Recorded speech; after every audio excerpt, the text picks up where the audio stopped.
The Uttarakhand state has been in the news for passing of Uniform Civil Code Bill 2024.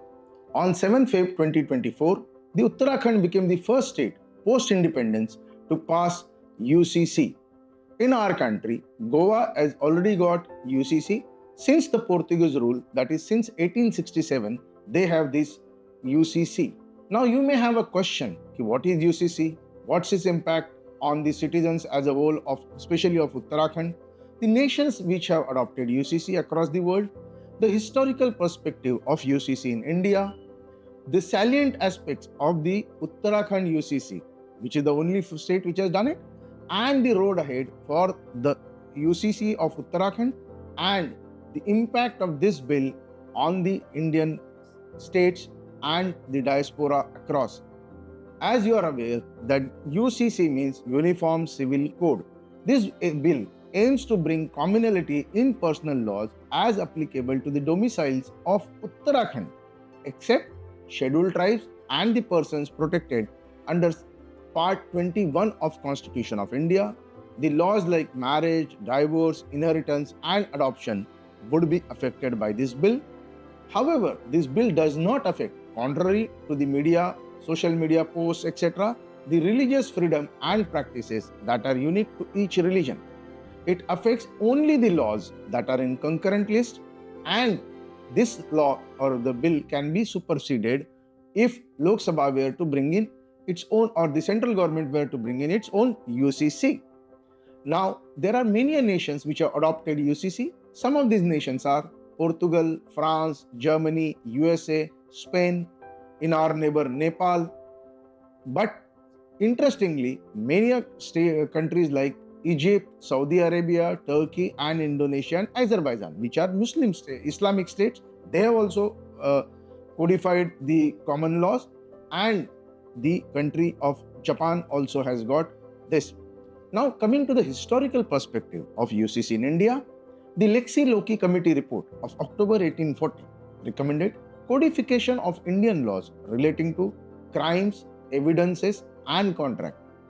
But they left the personal laws of Hindus and Muslims predominantly untouched because of the British policy of divide and rule. Once we got the independence and we adopted the constitution, the Article 44 of the Indian Constitution says the state shall endeavour to secure for the citizens a uniform civil code throughout the territory of India. That means our forefathers of Constitution wanted to implement a UCC, however they left it in the directive principle for the future parties in power to do the same. However, across India in 70 years, no political party has taken this step, and this being a directive principle could not be challenged in the court. However, a PIL has been filed in Supreme Court. The no decision or the report has happened. Now, coming to the timelines of Uttarakhand UCC. The current government had made UCC as one of its promise in the poll manifesto.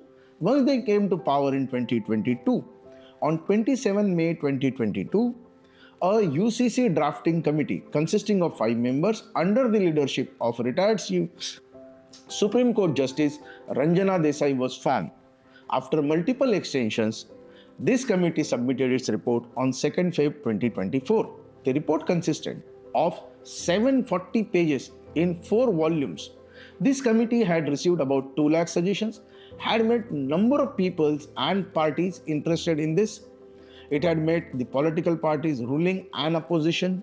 It had met the legal people. It had studied the drafts of the UCC in the countries which I had mentioned earlier.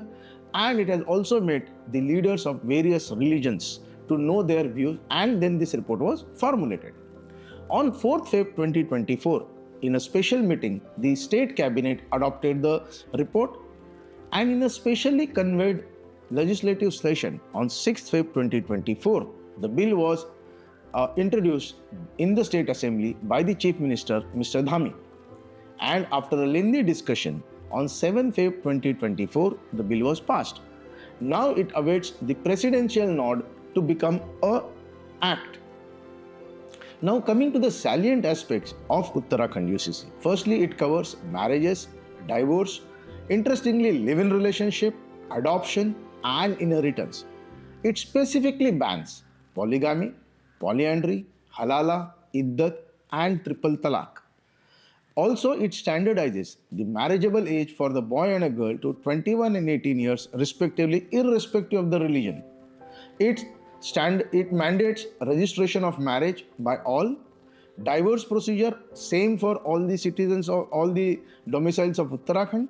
It standardizes alimony, adoption, and equal property rights for all genders irrespective of their religion.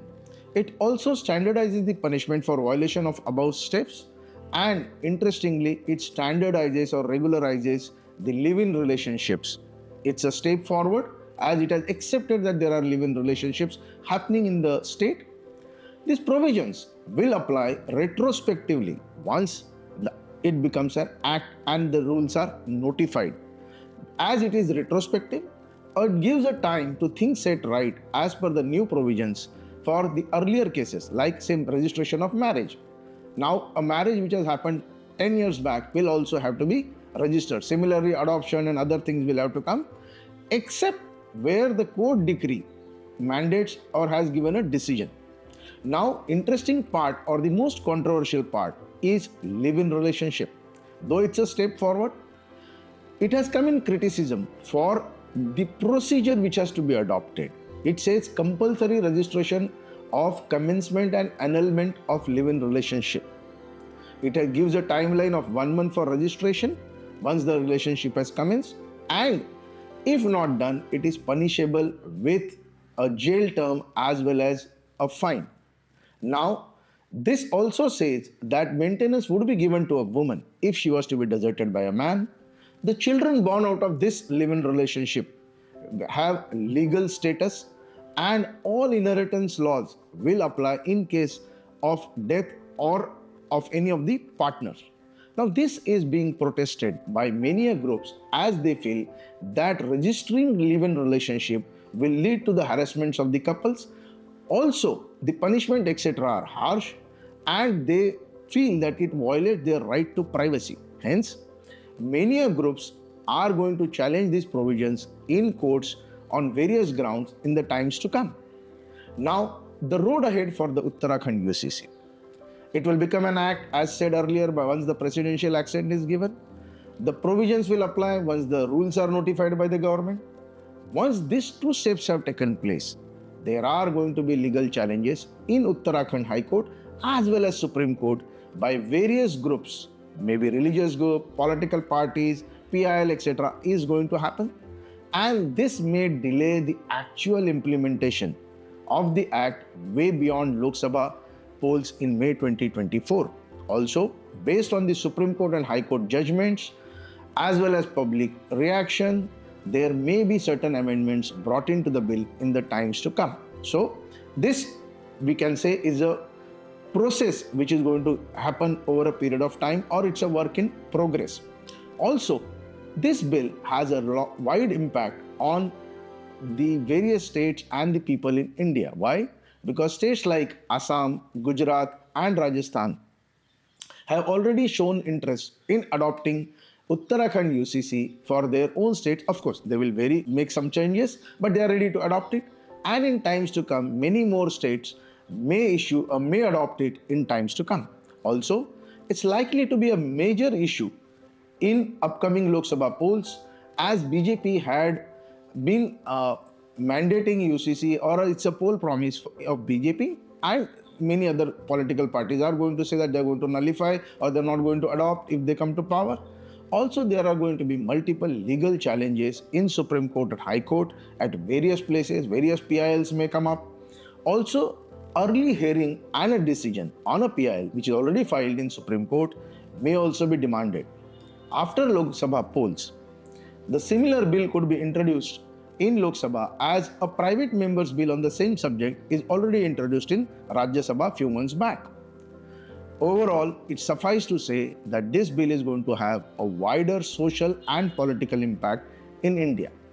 So, let's keep watching this space for the events which unfold in the times to come.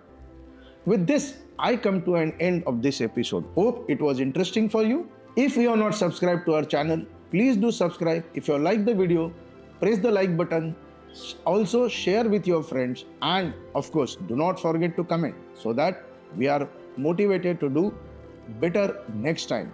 Till next time, thank you. Jai Hind, Jai Bharat.